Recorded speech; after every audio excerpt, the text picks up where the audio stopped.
সুপ্রিয় দর্শক, আসসালামু আলাইকুম। আশা করি আপনারা সবাই খুব ভালো আছেন এবং খুব সুস্থ আছেন।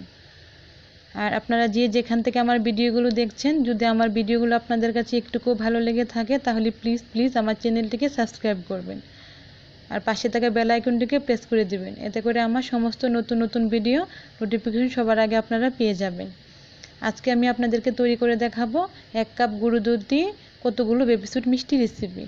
আর মিষ্টি কে না পছন্দ করে বন্ধুরা, বলেন তো? সবাই কিন্তু মিষ্টি কম বেশি খুবই পছন্দ করে। আর এটা এতটাই মজা খেতে যে বানানো মাত্রই কিন্তু মিষ্টিগুলো ফুরিয়ে যাবে। খুবই সুস্বাদু এবং মজাদার বেবিস্যুট মিষ্টি রেসিপি আজকে আমি আপনাদের সঙ্গে শেয়ার করব। আর দেখতেই পাচ্ছেন কতটা সুন্দর। তাহলে চলুন কথা না বাড়িয়ে ভিডিওটি শুরু করছি। এখানে দেখতেই পাচ্ছেন আমি ছোট্ট একটা কাপ দিয়ে 1 কাপের মতন ফুল ক্রিমযুক্ত গুঁড়া দুধ নিয়ে নিয়েছি। একই কাপ দিয়ে আমি এখন 1 কাপের থেকে কিছু কম ময়দা নিয়ে নিব। দেখতে পাচ্ছেন আমি 1 কাপ গুঁড়ো দুধ দিয়েছি, সাথে 1 কাপের কিছু ময়দা, তারপরে দিয়ে দিচ্ছি বেকিং সোডা। খেয়াল করে দেখুন, এখানে 3 থেকে 4 চিমটির মতন বেকিং সোডা হবে। বেকিং সোডাটা অল্প পরিমাণে দিতে হবে, বেশি দিলে কিন্তু ফেটে যাবে। আর দিয়ে দিচ্ছি 1 চামচের মতন গলানো বাটার। এই উপকরণগুলো হাত দিয়ে খুব ভালোভাবে প্রথমে মিক্স করে নেব 10 মিনিটের মতো। ঘড়ি ধরে 10 মিনিট হাত দিয়ে এভাবে ঘষে মিশাবেন, তাহলে পরে মিষ্টিগুলো খুব ভালো হবে। এই মিক্সারটা যত ভালো হবে তত কিন্তু মিষ্টিগুলো খেতে ভালো হবে। দেখতেই পাচ্ছেন মিক্সারটা কিন্তু হয়ে গেছে। আমার এই উপকরণগুলো খুব ভালোভাবে মিক্স করা হয়ে গেছে।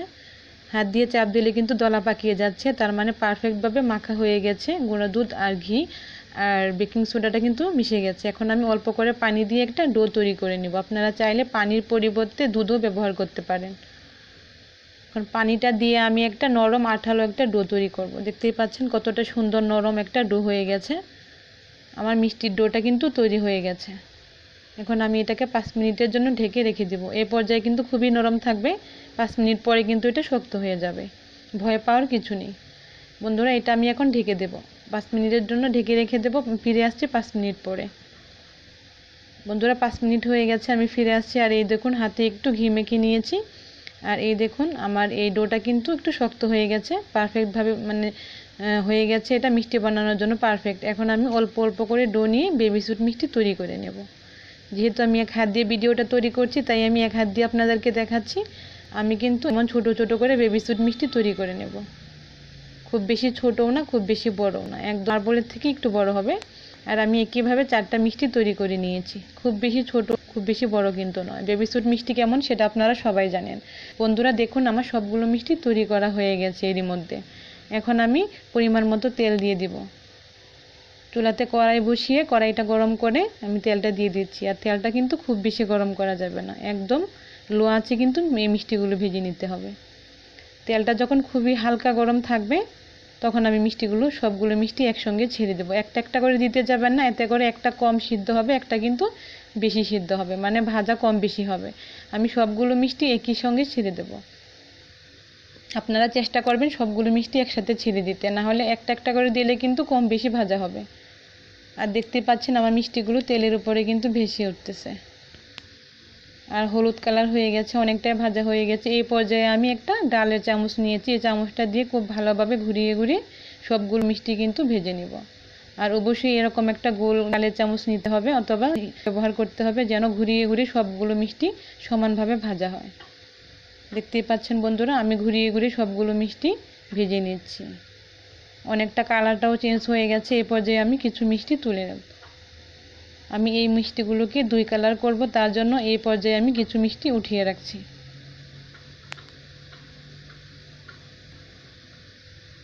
আর বাকি যেগুলো আছে আমি আর একটু কালো করে ভেজে নেব। এখানে লাল এবং কালো 2 কালার আমি মিষ্টি দেব। দেখতে পাচ্ছেন মিষ্টিগুলো হালকা কালো জামের মতন হয়েছে। আমার মিষ্টিগুলো কিন্তু কালো কালার, কালো জামের মতো হয়ে গেছে। এখন আমি এই মিষ্টিগুলো কিন্তু নামিয়ে নেব। মিষ্টিগুলো 4 থেকে 5টা অথবা 3টা 4টা যেমন পছন্দ করেন কালার করতে পারেন। যেভাবে 2 কালার করে সেম একইভাবে কিন্তু আপনার হলুদ কালার হবে তখন নামিয়ে, আর একটু গাঢ় কালার হবে তখন নামিয়ে নেবে। একইভাবে 5 কালার কিন্তু তৈরি করা। চুলায় একটা পাতিল বসিয়ে দিয়েছি। পাতিলে দিয়ে দিচ্ছি 1 কাপের মতো চিনি আর একই কাপ দিয়ে 2 কাপ পানি। অবশ্যই সব কিছু মেজারমেন্ট আপনারা ফলো করুন, সঠিক মাপগুলো দেবেন, তাতে করে মিষ্টি কিন্তু খুব পারফেক্টভাবে হবে। আর দিয়ে দিচ্ছি 2টার মতো এলাচ। সব কিছু মাপ যদি ঠিক মতনে দেন তাহলে কিন্তু পারফেক্ট মিষ্টি আপনারা ঘরে করবো। আর এই পাশে এখন মিষ্টি হয়ে গেছে।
দেখুন হাতের তালুতে একটা মিষ্টি নিয়ে চাপ দিবেন, যদি মনে করেন হালকা গরম আছে তাহলে পরে পারফেক্টভাবে মিষ্টিটা ঠান্ডা হয়েছে। এখন আমি যখন শিরাটা ফুটে উঠবে তখন আমি সবগুলো মিষ্টি ঢেলে দেব, দিয়ে ঢাকনাটা দিয়ে আবার ঢেকে দেব। বারবার ঢাকনাটা খুলতে যাবে না, তাহলে পরে মিষ্টিগুলো কিন্তু শক্ত হয়ে যাবে এবং চুপসে যাবে। আমি আপনাদেরকে দেখানোর জন্য ঢাকনাটা একটু খুলে দেখাচ্ছি। দেখুন আমার মিষ্টিগুলো কিন্তু অনেক বড় বড় হয়ে গেছে। আবার ঢাকনাটা দিয়ে ঢেকে দিচ্ছি 5 মিনিট মতো, ঘড়ি ধরে কিন্তু 5 মিনিট জাল করতে হবে। সবগুলো টিপস আপনারা ফলো করলে পারফেক্ট মিষ্টি তৈরি করতে পারবেন। 5 মিনিট হয়ে গেছে, দেখতে পাচ্ছেন শিরা সহকারে কিন্তু আমি এটা নামিয়ে রেখেছি। আর আধা ঘন্টা অপেক্ষা করব, আধা ঘন্টা পরে দেখবেন শিরাটা টেনে নিয়েছে এবং মিষ্টিগুলো অনেক বড় বড় হয়ে গেছে। আমি ফিরে আসছি আধা ঘন্টা পর। বন্ধুরা দেখুন মাশাআল্লাহ করে অনেক সুন্দর হয়েছে, মিষ্টিগুলোর কালার যেরকম সুন্দর সেরকম বড় বড় হয়ে গেছে, মিষ্টিটা টেনে অনেক বড় বড় হয়ে গেছে। দেখতেই পাচ্ছেন কত সুন্দর কালার হয়েছে আমার মিষ্টিগুলো। বন্ধুরা আমার আজকের এই বেবি সুইট মিষ্টি রেসিপিটি যদি আপনাদের কাছে ভালো লেগে থাকে তাহলে প্লিজ আমার চ্যানেলটিকে অবশ্যই সাবস্ক্রাইব করবেন, পাশে থাকা বেল আইকনটিকে প্রেস করে দেবেন। আর এই মিষ্টিটা এতটাই মজা যে মানে বলে বোঝানো যাবে না। আপনারা অবশ্যই একবার ট্রাই করে দেখবেন, আর অবশ্যই আপনারা আমাকে কমেন্ট করে জানাবেন যে আপনাদের কোন কালার মিষ্টিটা বেশি ভালো লেগেছে। খুবই সুস্বাদু এবং মজাদার একটি মিষ্টি রেসিপি শেয়ার করেছি, এবং খুবই কিন্তু অল্প গুঁড়া দুধ দিয়ে এবং অল্প ময়দা দিয়ে, সামান্য ময়দা এবং চিনি এবং গুঁড়া দুধ দিয়ে কত সুন্দর মিষ্টি তৈরি করা যায় বন্ধুরা। আর দেখুন একটা মিষ্টি আমি কেটে দেখাচ্ছি, দেখুন কত রসে টই টুম্বুর একদম কত সুন্দর হয়েছে এবং খেতে কিন্তু অসম্ভব মজার। আপনারা অবশ্যই একবার এভাবে ট্রাই করে দেখবেন।